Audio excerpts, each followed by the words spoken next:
Poder sentar em nome de Jesus? Dá um grauzinho para mim nesse microfone, minha voz está ruim demais. Estou com a garganta doendo. Acende para nós as luzes, por gentileza, Dixon. Amém, queridos? Glória a Deus por isso. Manhã abençoada na casa de Deus. Quantos aqui estão felizes? Deus é bom, não é, com a gente? Deus é misericordioso. Ficou melhor agora. É isso, ficou um pouquinho melhor. Eu queria aproveitar agora que é culto de ceia do Senhor. Nós vamos fazer a ceia depois. Eu quero ministrar primeiro, mas antes eu queria estender para vocês um convite da minha consagração, dia 9 de outubro. E aqui está o convite. Bênção, glória a Deus.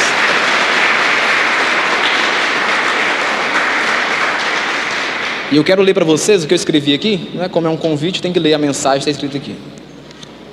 Eu escrevi assim, ó: o chamado ministerial não é, portanto, uma escolha pessoal ou uma profissão religiosa, mas uma chamada irresistível para servir ao Senhor em seu nome e para a sua glória. Gosto muito do pensamento que diz: Deus não chamou homens extraordinários para um trabalho comum, mas homens comuns para um trabalho extraordinário. Dentro desse contexto, o apóstolo Paulo testemunha para Timóteo, para nós, algumas palavras essenciais de vocação ministerial, que são elas: gratidão, fortalecimento, fidelidade, misericórdia, graça e fé, transbordamento e santidade. Charles Spurgeon, considerado o príncipe dos pregadores, ponderou algumas coisas muito pertinentes. Homens que ousam declarar-se embaixadores de Cristo precisam compreender mais profundamente que o Senhor lhe entregou a palavra da reconciliação. Thomas Scott também disse: se eu tivesse 1000 vidas, gastaria espontaneamente todas elas no ministério.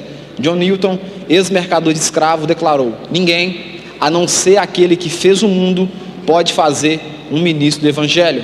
Richard assevera que ninguém se torna ministro cristão se não foi ordenado.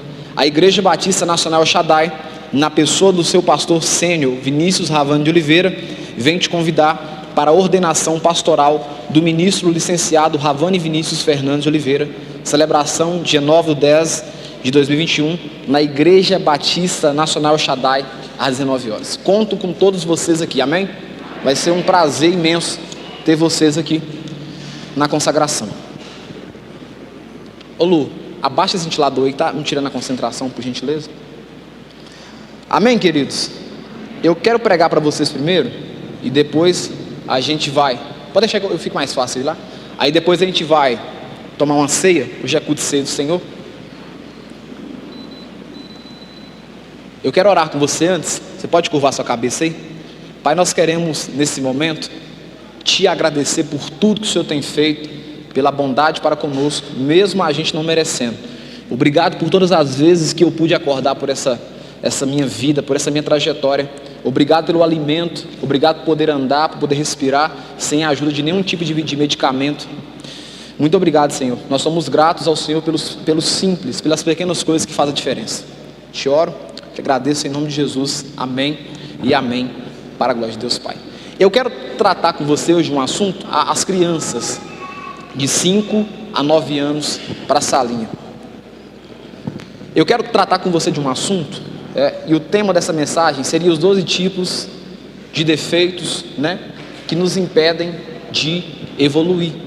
E eu queria tratar com você não pegando nenhum tipo de imperfeição física, mas observando o que o texto diz. Vai comigo lá em Levíticos, no capítulo 21. Levíticos capítulo 21, versículo 1. Tem um texto aqui que vale a pena a gente observar para poder aprender algumas coisas. Levíticos capítulo 21, versículo 1. Ô Luciano, tira um pouquinho para mim que ficou alto. Esse texto aí, ele fala da leis para os sacerdotes. Então, Levíticos capítulo 21, versículo 1. Eu quero ler com você até o versículo, vamos ver que até o 15. E aí a gente vai fazer algumas ponderações para poder aprender alguma coisa aqui nessa manhã. Amém? Estou com a voz um pouquinho ruim, mas a gente vai dar para caminhar. Diz o seguinte lá em Levíticos capítulo 21, versículo 1. Disse o Senhor a Moisés: fala aos sacerdotes, filhos de Arão, e diz-lhes: o sacerdote não se contaminará por causa de um morto entre o seu povo, salvo por seu parente mais chegado, por sua mãe e por seu pai e por seu filho e por sua filha e por seu irmão. Esse texto começa a dar a ilusão de entendimento que o sacerdote aqui, esse cara que oferecia o sacrifício perfeito, esse cara que era o responsável por transmitir, ser boca de Deus aqui na terra, ele tinha algumas diretrizes que ele precisava cumprir. Amém ou não amém? Como o sacerdote hoje também precisa cumprir algumas coisas. Nesse tempo aqui também, diz que o texto que o sacerdote tinha que cumprir alguns detalhes. E o primeiro ponto que eu observo com você é que ele não podia tocar em morto. Olha lá, disse o Senhor a Moisés: fala aos sacerdotes, filhos de Arão, e diz-lhes, olha, passa um recado para eles: o sacerdote não se contaminará por causa de um morto entre o seu povo, salvo por seu parente e mais chegado, por sua mãe e por seu pai e por seu filho e por sua filha e por seu irmão. Versículo 3: e também por sua irmã virgem, chegada a ele, que ainda não teve marido, pode contaminar-se. Então, as exceções para o sacerdote chegar é apenas essas que o texto diz. Olha o versículo 4: ele, sendo o homem principal entre o seu povo, não se contaminará, pois que se profanaria. Versículo 5: não farão calva na sua cabeça, e não cortarão as extremidades da barba, nem ferirão a sua carne.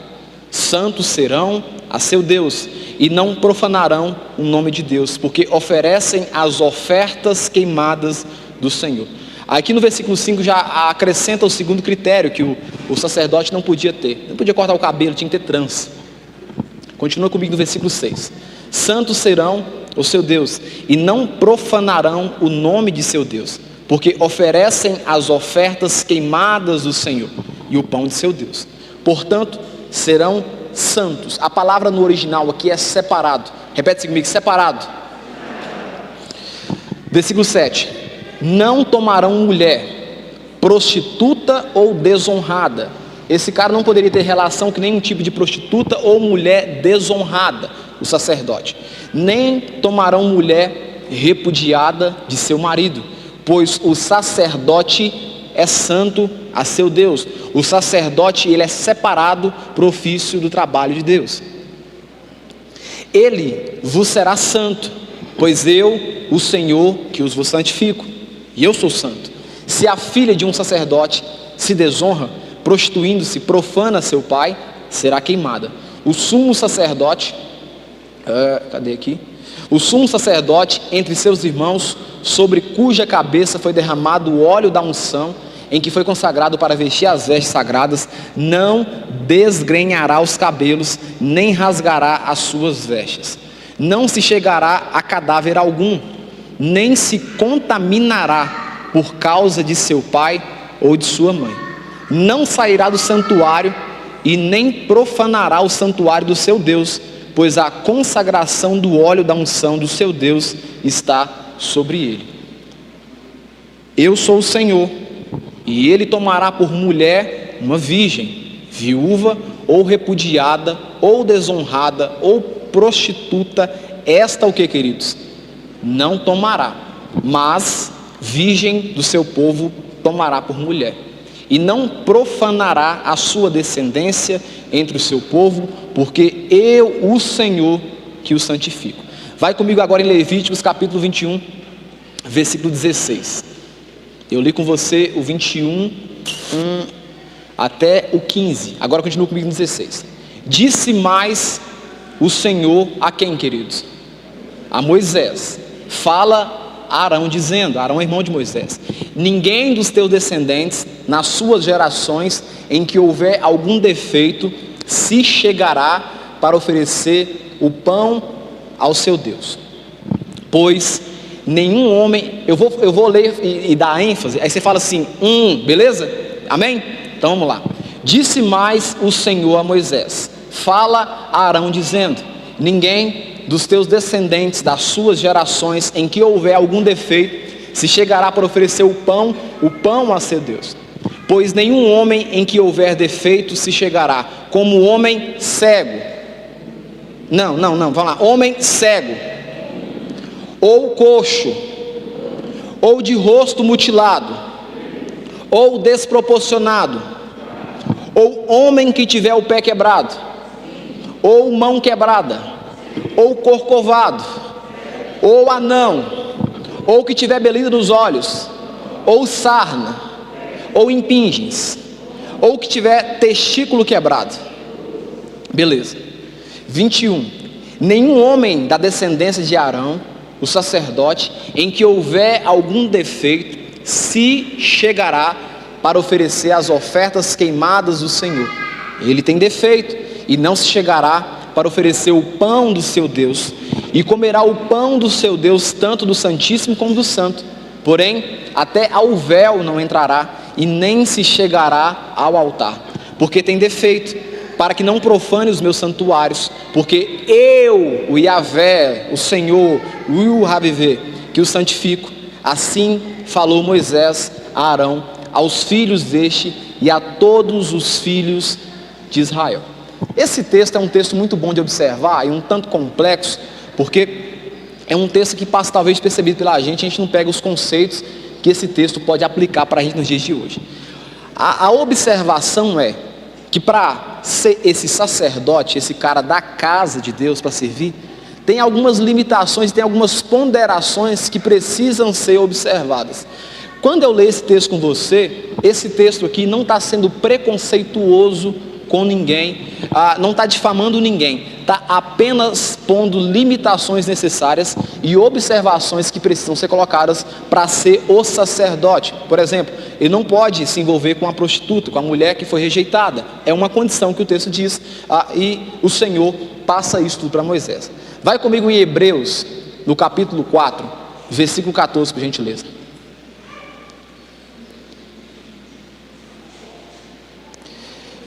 E esse texto também dá para nós o entendimento do seguinte: aqui está mostrando possibilidades de serem evitadas, mas esses homens aqui, eles não alcançaram ou chegaram à perfeição, porque o texto também diz que eles estão no caminho, no processo da santificação, eles são separados, mas não são perfeitos. Amém ou não amém?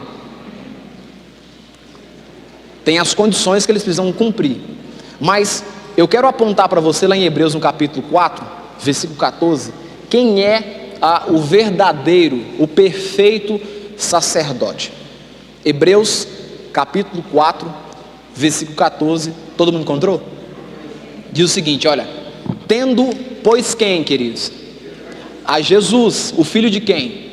O filho de Deus, como grande sumo sacerdote, que penetrou os céus, conservemos firmes a nossa confissão, porque não temos sumo sacerdote que não possa compadecer-se das nossas fraquezas, antes foi ele tentado em todas as coisas, à nossa semelhança, mas sem pecado.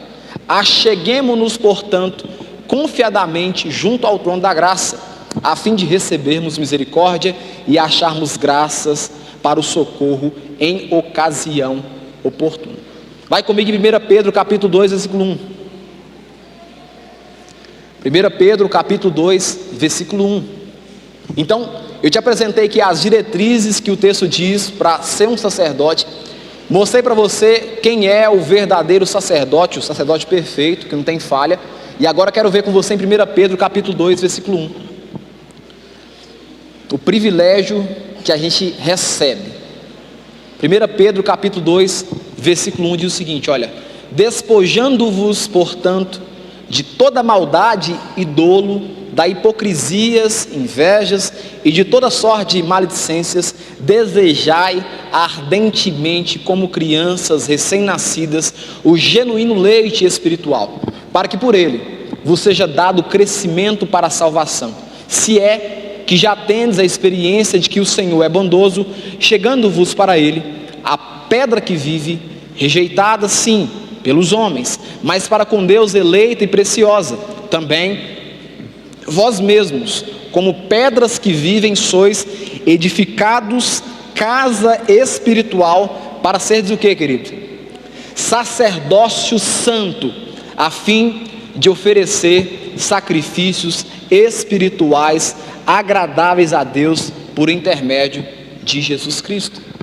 Aí o texto aqui no Evangelho nos convida a ter o mesmo comportamento de alguém separado, nos convida a ter o mesmo comportamento que foi passado para esse pessoal que era responsável por cuidar das ofertas do Senhor. Está sendo claro?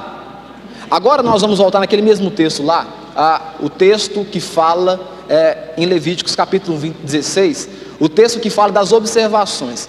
E eu quero pegar as 12 com você e aplicar aqui para a gente tirar algumas verdades. O tema da ministração é o que nos impede de evoluir. Tem algumas coisas que nos impedem de evoluir. E quando eu falo evoluir, é prosseguir, é caminhar, é desenvolver, é crescer, é evoluir mesmo. E eu quero ponderar com vocês, pegando os pontos que são observados para os sacerdotes, porque também são aplicados para nós também, né? E o primeiro ponto lá, vai comigo lá, em Levíticos capítulo 21, no versículo 18. Levíticos 21, 18. Olha o que diz aí: pois nenhum homem em que houver defeito se chegará, como homem o quê? Cego. Então o primeiro ponto que eu aprendo com você, o que nos impede de evoluir, o que nos impede de santificar, o que nos impede de crescer, de desenvolver, é ser cego. A cegueira faz com que os homens não consigam avançar, desenvolver. Então, ser cego. E ser cego para mim aqui significa aquele que não tem visão. Repete assim comigo: aquele que não tem visão. Tem pessoas que não conseguem ter visão, elas são cegas espirituais, elas são cegas e elas não conseguem desenvolver a acuidade de enxergar as coisas. E o texto diz: olha, aquele que é cego, ele não pode oferecer sacrifício no altar do Senhor, ele está impedido. Essa é uma das condições que não pode oferecer. E o que é que impede a minha evolução como cristão? Ser cego. Tem situações e tem ações que a gente comete por causa de cegueira espiritual.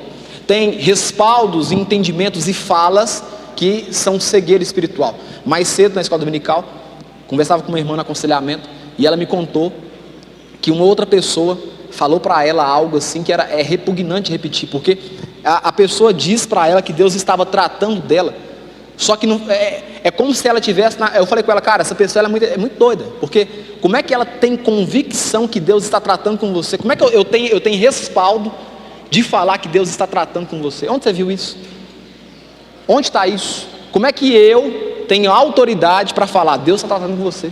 Está acontecendo isso, isso e isso, aconteceu isso, isso, isso, porque Deus está tratando com você. Que lógica tem isso? Mas isso é o que? Cegueira espiritual. O que eu observo com você? Ser cego. O cego não tem visão e automaticamente não sabe para onde vai e nem para onde vem. A pessoa que é cega, ela está pautada sempre na visão do próximo. Ela não sabe para onde vem nem para onde vai. E toda a condução dela é pautada na mão de alguém. Então, o que é que impede uma pessoa, um crente, de evoluir? Ser cego. O segundo ponto que eu observo com você: o cego, falta alvos claros. Para o cego, ele caminha para qualquer direção e qualquer lugar. Qualquer direção para ele serve. Heráclito diz que um homem que não sabe uma direção, qualquer caminho para ele está bom demais. O que eu e você precisa ter como homem e como mulher de Deus? Uma direção. Amém ou não amém? Direção. Um dos impedimentos que nos impede de desenvolver, crescer, é não ter direção. Começa muito bem, mas daqui a pouco esfria. Começa muito bem, aí daqui a pouco aprende um pouquinho, acabou. Vixe, agora já sabe demais. Fica impedido de receber mais. Por quê? Cego. Está impedido de evoluir. O terceiro ponto que eu aprendo com você, dentro desse contexto de ser cego: gente cega passa a ver a vida pelos olhos dos outros, e são pessoas que precisam o tempo todo da opinião alheia. Gente que é cega precisa o tempo todo estar pautado na opinião do outro, porque ele não consegue enxergar. Quem aqui já tomou decisões erradas porque pautou a sua decisão na visão do próximo? Levanta a mão. Eu já. Na minha inocência, cara, na escola, faculdade, eu estudava, chegava lá, é errado, é pecado, estou até confessando aqui no altar, é pecado, ia colar, aí eu via lá, a pessoa marcou lá B, cara, eu estudei, eu sabia a resposta e marquei letra A, mas eu ficava pautado na visão do próximo. Aí sabe o que eu fazia? Colocava uma observaçãozinha na frente, um xizinho, quando eu ia ver a resposta, a minha estava certa, e a do cara estava errada, e eu tinha estudado, mas qual que é o problema? Porque estava cego. Eu pautei a minha visão na visão sua, e a sua visão não é a minha visão. Amém ou não amém? Está sendo claro? Ser cego é algo que impede a evolução da gente. Cegueira. Outro ponto que eu aprendo com você. Nós precisamos ter alvos claros. Saber enxergar situações que levam a grandes problemas. Tem situações que nos levam a grandes problemas. Ou envolver com pessoa que não vale a pena vai te levar a um grande problema. Isso é uma cegueira espiritual. Pastor, qual que é o contexto disso aqui? Isso aqui é o contexto que um sacerdote, alguém que foi escolhido, separado por Deus, ele precisa ter essas condições de enxergar que ele é alguém separado. E o separado não pode ter um comportamento de todo mundo. Outro ponto que eu aprendo com você. Vai comigo em Mateus capítulo 15, versículo 14. Tem uma aguinha aí? Você pega lá para mim, Lê, por favor, uma água. Mateus capítulo 15, versículo 14. O que o texto da palavra de Deus diz aí em Mateus capítulo 15, versículo 14?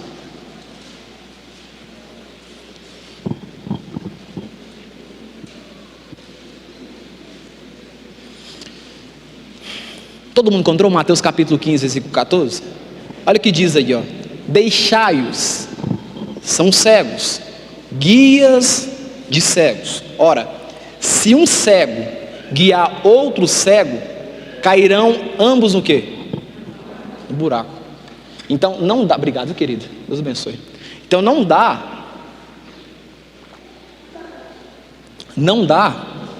para você evoluir não tendo visão. Não tem como você ser alguém que alencado nos princípios de separado e não enxergar. Outro ponto interessante, ser coxo. Ser coxo impede o meu crescimento. O que seria ser coxo aqui? Ser coxo é aquele que é manco e não consegue andar direito. Um segundo ponto que impede a gente desenvolver, de crescer, seria ser coxo. O que eu aprendo aqui? O coxo, ele tem pernas, ele tem pés, mas não consegue andar direito. Ele se arrasta por onde passa, não tem firmeza para progredir na caminhada. Eles são lentos. O coxo aqui, ele não falta nenhum tipo de membro no corpo. Ele só é uma pessoa que está com um tipo de retardo para poder caminhar. Ele demora muito mais. Então, o que impede a minha evolução como crente? É nunca deixar de ser coxo. Cara, tem 10 anos que você é crente até hoje, você é viciado com cigarro, fuma cigarro, agora é eletrônico. Isso é ser coxo. Amém ou não amém? Agora moda, chegou a moda agora de fumar cigarro eletrônico. Você serve ao Senhor, mas até hoje é mentiroso. Isso é ser coxo, poxa. Isso é ser coxo. Tem um pecado arraigado no seu coração e você não consegue abandonar ele. Você é crente, mas lá no serviço é o mais mal falado. Isso é ser coxo. O que eu aprendo com você também nesse contexto aqui, que é manco, né? Conhecem a palavra, têm conhecimento do que é certo, do que é errado, mas são coxos, não conseguem firmar e caminhar com Deus. Deixa eu te perguntar, quantas vezes esse ano você já abandonou a igreja e depois voltou? Quantas vezes esse ano você pensou em largar seu casamento e depois, por intempéries do tempo, você não voltou atrás? Quantas vezes esse ano você mudou de serviço? Isso tudo é ser coxo. A palavra avodar significa trabalho. Para o judeu, avodar significa trabalho. E o judeu, ele trabalha de diversas formas. Quando ele está na casa dele, está o quê? Trabalhando para Deus. Ele está no serviço dele, ele está trabalhando para Deus. Quando ele está no culto, ele está trabalhando para Deus. É por isso que eu e você precisa compreender que todas as vezes, em todos os lugares que nós estamos praticando o avodar, trabalhar para Deus. É por isso que eu não posso ser um cara enrolado. É por isso que eu não posso ser uma mulher enrolada, porque eu estou trabalhando o tempo todo. Só que a pessoa que é coxa aqui, ó, ela conhece a verdade, ela sabe a palavra da verdade, mas não consegue firmar na verdade, é coxa, manqueja, não consegue ter firmeza. Ô meu irmão, cara, até hoje não deu tempo de você descobrir que essa é a verdade, a palavra de Deus? Será que tem outros caminhos que só agora você que vai descobrir esses caminhos? Não, continua, permanece. Outro ponto interessante sobre o coxo ser coxo: cocheia o tempo todo, são indecisos, não tem firmeza em nada. Uma coisa que eu aprendi desde mais novo: eu preciso ter uma palavra, cara, firmeza. Um sacerdote, um homem de Deus, uma mulher de Deus precisa ter firmeza na palavra. Outro ponto interessante: é alguém que precisa ser carregado pelos outros o tempo todo, porque não consegue progredir na caminhada. Quem conhece alguém, ou talvez você é esse alguém, que o tempo todo precisa de um irmão te chamando para ir para a igreja? Quem conhece alguém assim? Vocês não conhecem ninguém? Pelo amor de Deus, conhece. Vamos lá. Quem conhece alguém aqui que o tempo todo o pastor em casa chamando? Quem conhece alguém assim? O cara não tem firmeza, pô. Não tem firmeza? Não foi tocar pela palavra? Se não me chamar para a igreja, porque o pastor não me viu, porque o irmão não me viu, poxa, você serve a Jesus? Tem que ter firmeza no caminhar. Outro ponto interessante: dependendo do nível de lesão, o coxo fica onde o deixam, não rompe, não caminha e não evolui.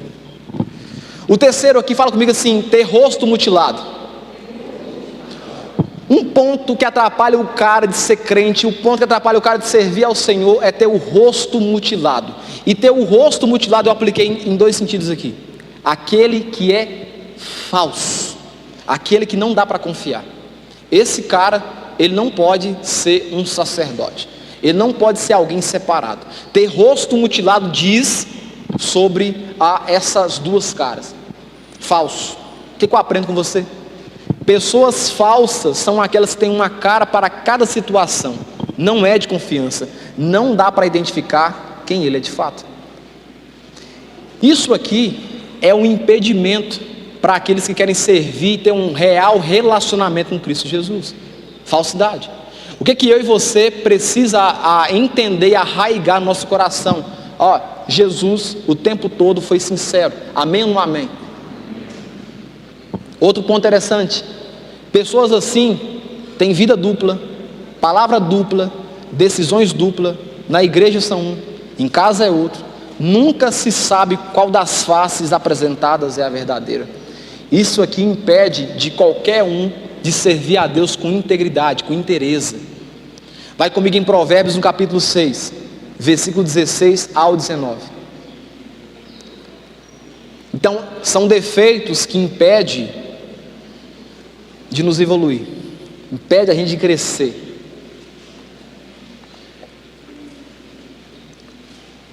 Provérbios capítulo 6, do 16 ao 19 diz o seguinte: olha, 6 coisas o Senhor ele aborrece, ele se entristece, e a 7ª a sua alma abomina: olhos altivos, língua mentirosa, mãos que derramam sangue inocente, coração que trama projetos iníquos, pés que se apressam a correr para o mal, testemunhas falsas que proferem mentiras.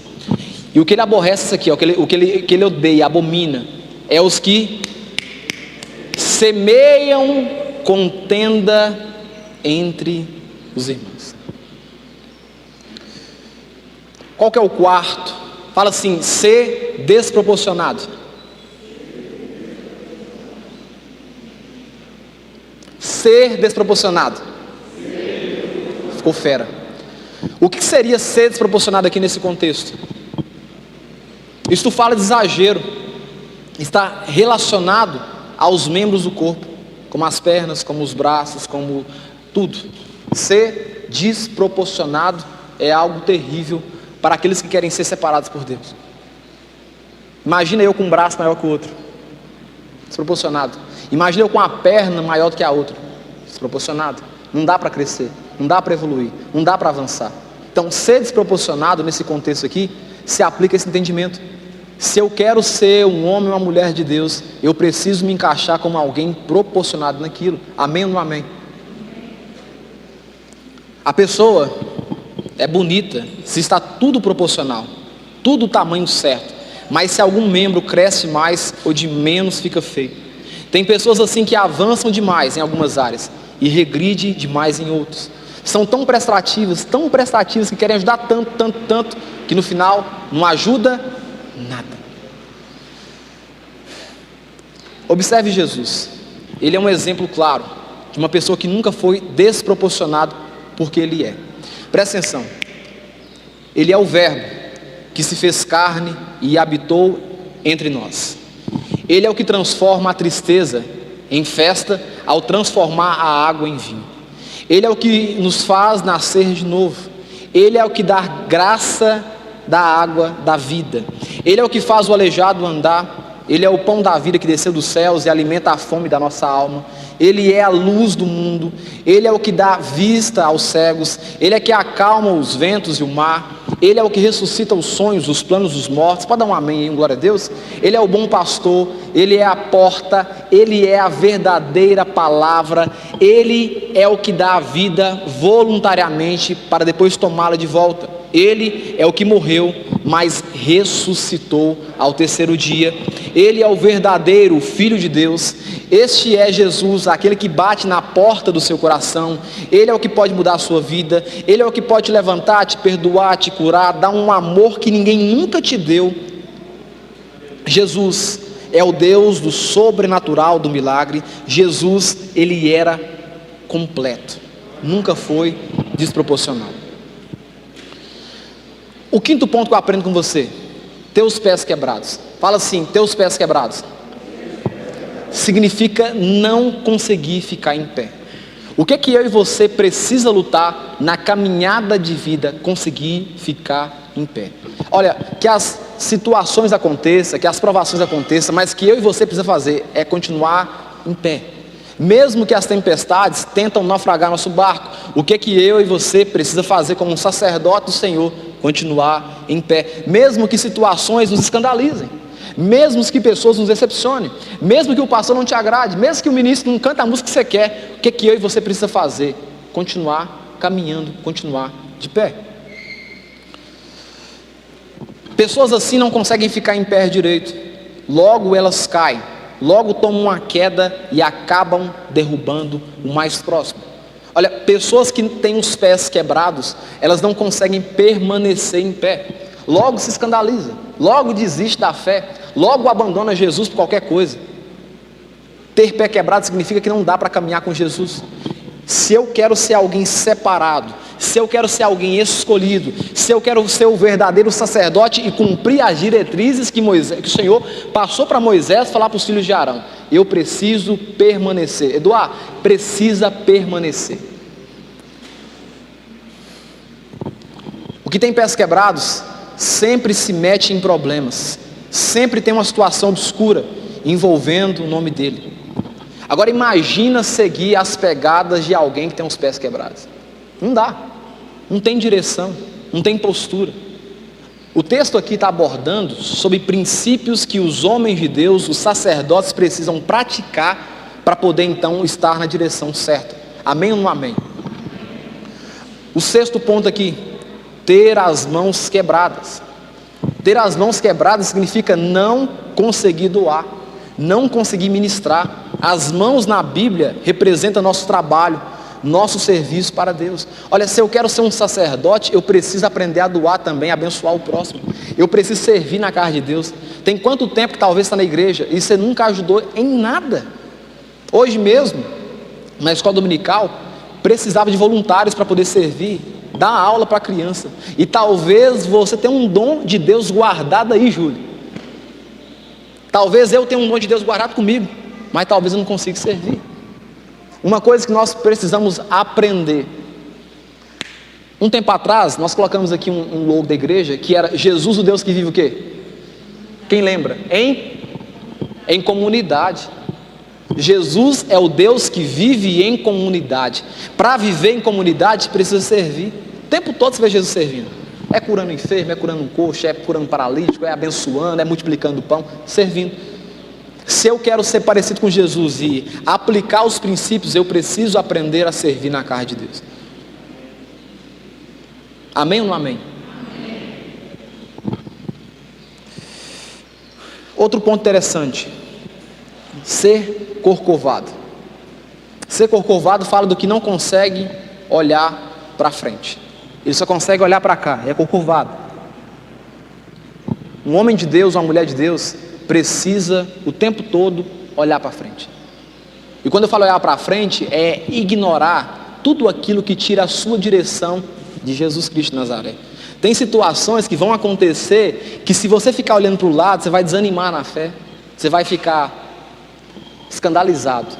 Mas se você tiver com a direção em Cristo Jesus, vai passar 10, 20, 30, 40 anos e você vai estar agarrado servindo a Jesus. Outro ponto que eu aprendo aqui: precisamos ser desembaraçados, sem amarra, sem rabo preso, sem segredos, sem dívidas, sem favores, totalmente desimpedido. O oitavo, ser anão. O ser anão apresenta para nós aquele que parou de crescer, aquele que desanimou. Eu lembro que no começo da caminhada, aqui em Lagoa da Prata, tinha uns 2 rapazes, eu era novo ainda,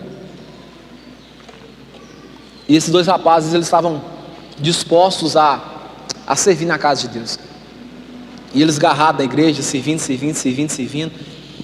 Aí logo quando teve um racha, quando era a igreja lá em cima, eles saíram e nunca mais voltaram, e tomaram preguiça de crente, e nunca mais serviu a Deus em hipótese alguma. Por quê? Parou de crescer, preocupou demais o que estava acontecendo, ficou estático.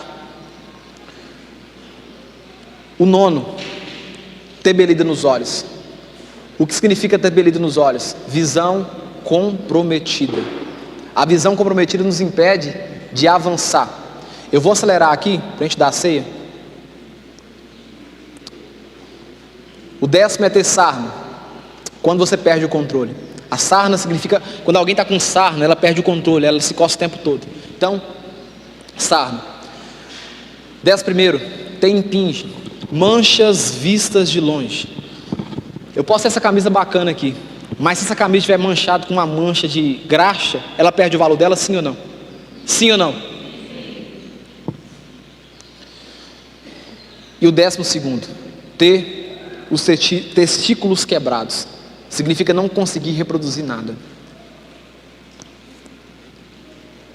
Não conseguir reproduzir nada, na aplicação aqui, significa você que está 10, 15 anos na igreja e não conseguiu ganhar ninguém para Jesus. Testículo quebrado. Fique de pé no teu lugar. Eu quero conduzir você para a ceia do Senhor. Tiago, por gentileza.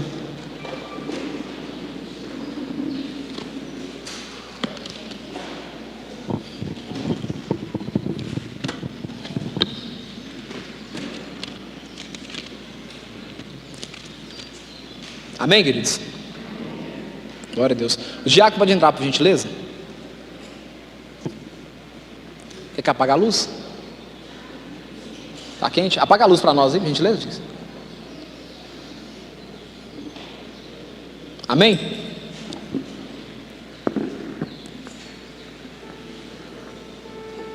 Nós vamos conduzir o aceito do Senhor. Eu queria que você se curvasse a cabeça, fechasse seus olhos agora aí, se conectasse no trono da graça.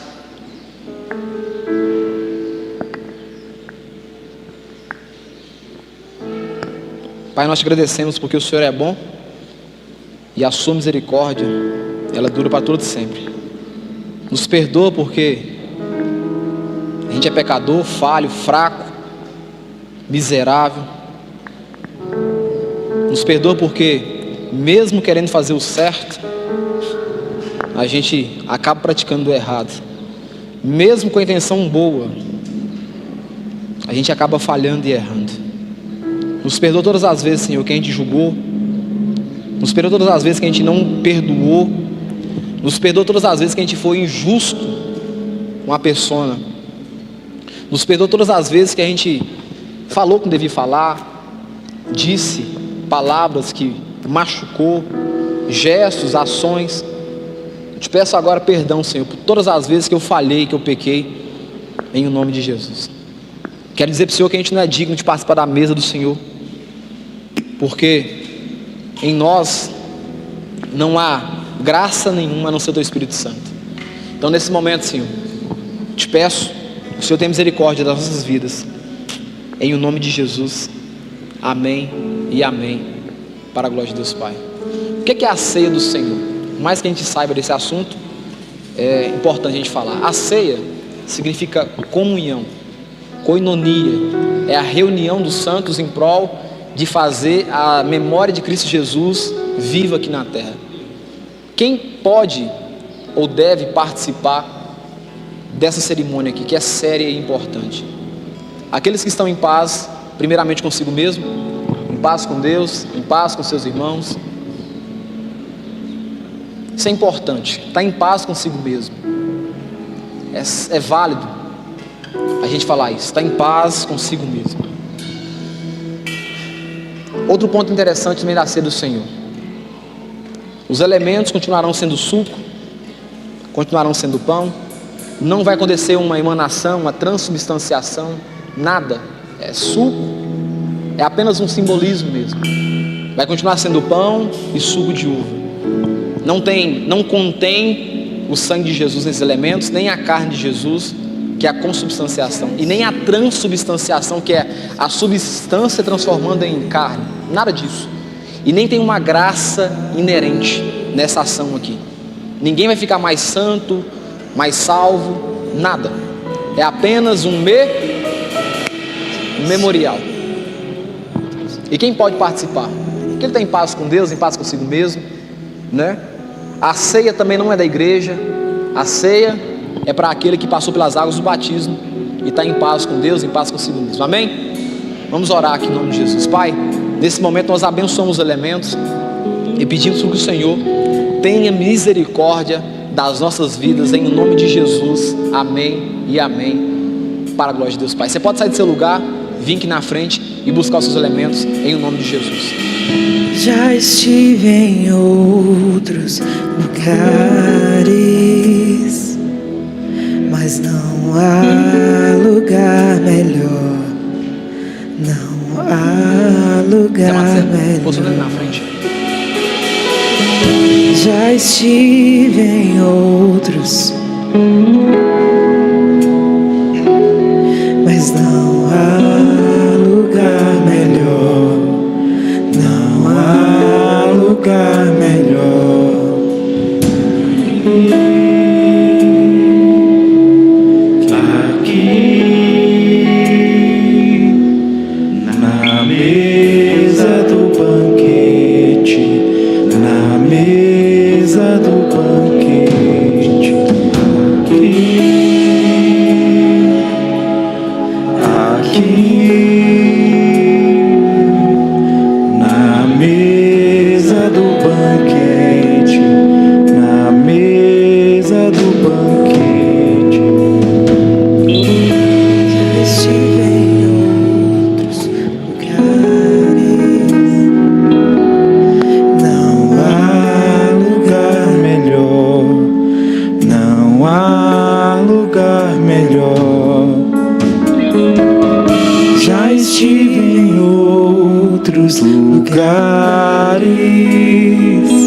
Jesus, tu és o primeiro, onde tudo foi feito.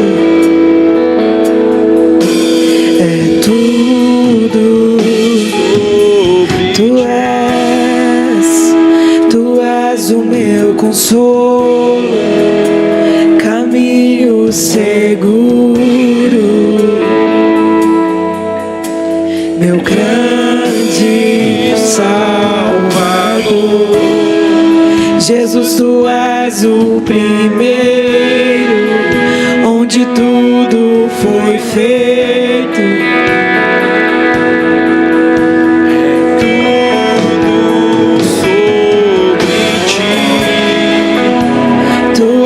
O meu consolo, caminho seguro, meu grande Salvador. Jesus, tu és o primeiro, onde tudo foi feito. É tudo sobre ti. O meu consolo, caminho seguro, meu grande Salvador. Amém? Todos pegaram os elementos? Amém? Ninguém ficou sem, não? Olha o que diz a palavra do Senhor. Porque eu recebi do Senhor o que também vos entreguei, que o Senhor Jesus, na noite em que foi traído, tomou o pão e, tendo dado graças, o partiu e disse: isto é o meu corpo, que é dado por vós, fazei isto em memória de mim. Pega o seu pão, coloque em evidência, começa nesse momento a agradecer ao Senhor aí. Fala: obrigado, Jesus, por tudo, por todo o sacrifício na cruz do Calvário. Obrigado porque um dia o Senhor, como sacrifício perfeito, se entregou lá na cruz do Calvário, em detrimento de amor por mim e do meu irmão. Pai, nós estamos aqui na tua casa, momento cedo do Senhor, fazendo o memorial valer, lembrando as suas palavras, as palavras que Paulo recitou em 1 Coríntios. Nesse momento, nós estamos fazendo o corpo de Cristo Jesus ser lembrado aqui na terra. Nós pertencemos ao teu corpo, Jesus. Nós fazemos parte do corpo de Cristo Jesus estabelecido aqui na terra. Muito obrigado, Pai. Muito obrigado por tudo que o Senhor fez. Muito obrigado porque não poderia ser eu no seu lugar. Muito obrigado porque não existia ninguém que poderia fazer o que o Senhor fez por nós. Nesse momento, Pai, nós rendemos graças ao Senhor e sabemos que o seu sacrifício foi um sacrifício perfeito, porque hoje eu tenho vida por causa do teu sacrifício. Nós te agradecemos, Jesus.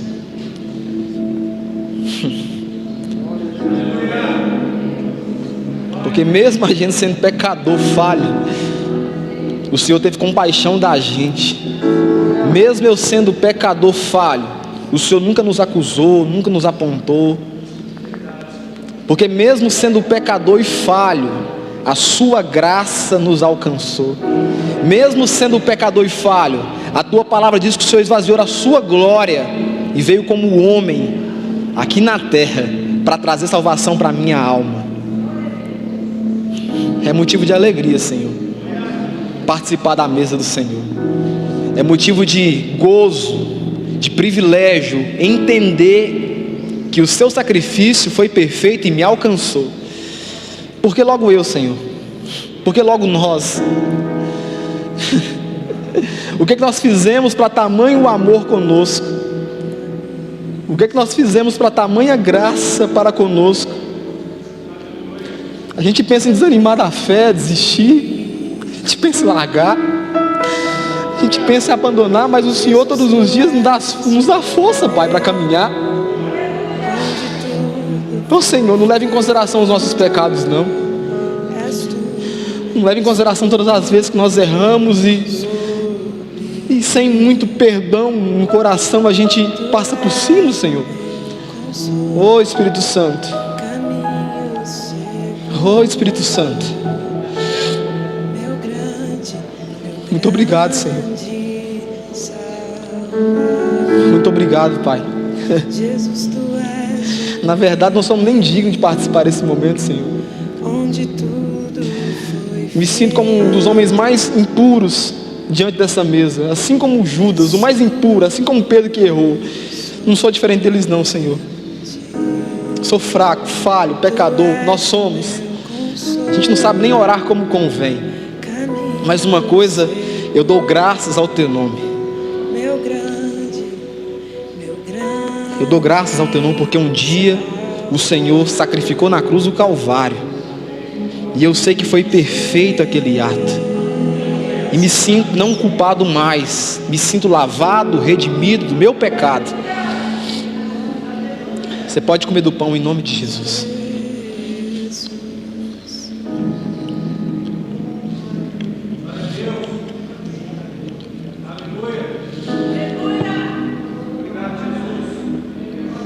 Glória a Deus. Exaltado seja o teu nome, Senhor. Jesus, tu és o primeiro. Pega o seu cálice. Porque semelhante modo, depois de haver ceado, ele também tomou o cálice, dizendo: este é o cálice e é a nova aliança no meu sangue. Fazei isso todas as vezes que beberdes em memória de mim. Feche seus olhos.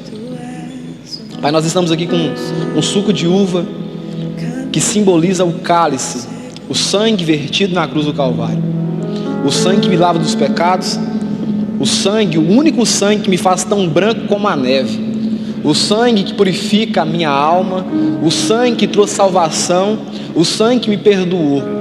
Nesse momento, Senhor, eu quero enaltecer o teu nome diante das pessoas e diante do Senhor, dizendo: Senhor, nós pertencemos ao sangue remido de Cristo Jesus. Nós fazemos parte do corpo de Cristo Jesus aqui na terra. Mesmo não merecendo, mesmo errando, muito obrigado, Pai, porque o Senhor me comprou com sangue puro. Muito obrigado, Senhor, por ter derramado o teu sangue lá na cruz do Calvário. Sangue que me fez tão branco como a neve. Sangue que removeu todo o pecado, toda a cegueira espiritual da minha vida. Nós te glorificamos essa manhã. Você pode tomar do cálice em nome de Jesus.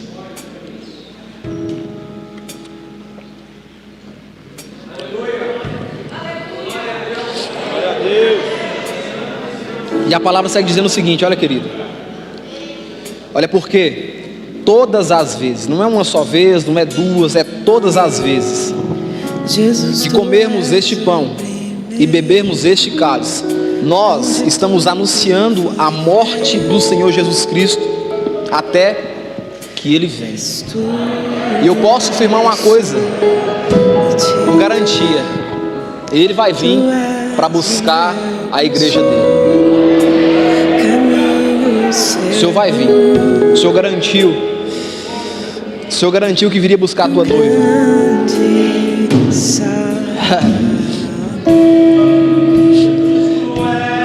Primeiro, onde tudo foi feito, és tudo sobre ti. Tu és o meu consolo, caminho seguro, meu grande Salvador. Jesus, tu és o primeiro, onde tudo foi feito, és tudo sobre ti. Tu és o meu consolo, caminho seguro, meu grande Salvador.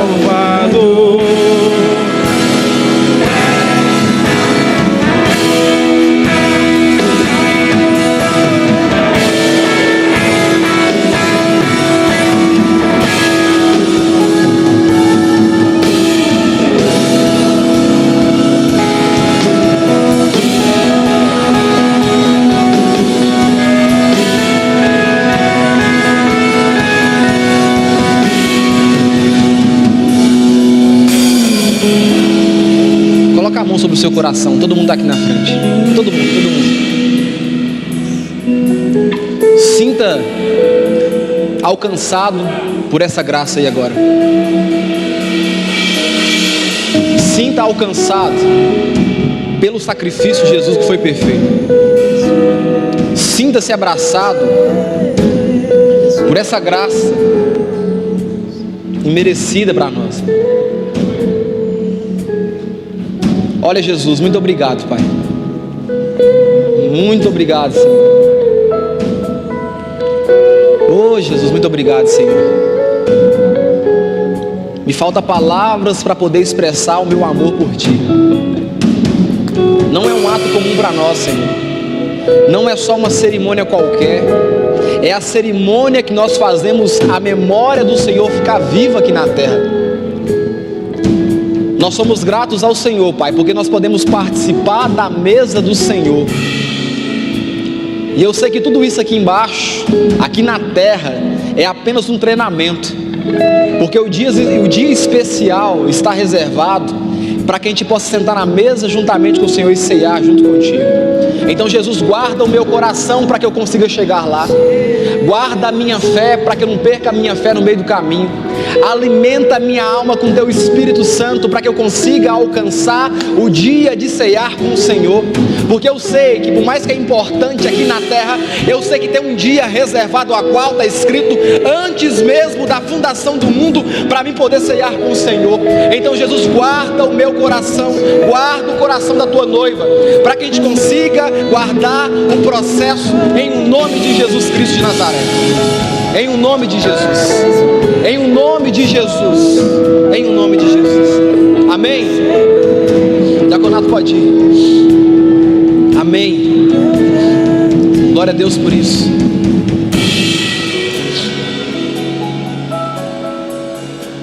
Glória a Deus por isso. Glória a Deus por isso. É tudo sobre Ti. Tu és o meu consolo, caminho seguro, meu grande Salvador. Amém. Glória a Deus por isso. Quero orar com você para encerrar esse culto. Feche seus olhos nesse momento. E Pai, nós queremos te agradecer por essa manhã aqui. Essa manhã que a Tua graça, Teu Espírito Santo nos encontrou aqui nessa manhã. Nós louvamos o Senhor porque o Senhor é bom. A Sua misericórdia se renova e ela se renova de novo. Que nós podemos estar aqui nessa manhã. Quero te agradecer por esse momento em comunhão com os meus irmãos, que é importante para a minha fé, para solidificar a minha fé. Que o Senhor possa completar todas as palavras que eu não consegui falar nessa manhã. Que o Senhor possa tocar no mais íntimo e completar com o Teu doce Espírito Santo tudo aquilo que os homens aqui no altar não conseguiram prestar. Que a graça de Deus e as doces consolações vindas da parte do Espírito Santo repouse sobre o seu coração, querido. Seja abençoado por Jesus Cristo de Nazaré, hoje e para todos sempre. Vá em paz. Deus abençoe e bom almoço.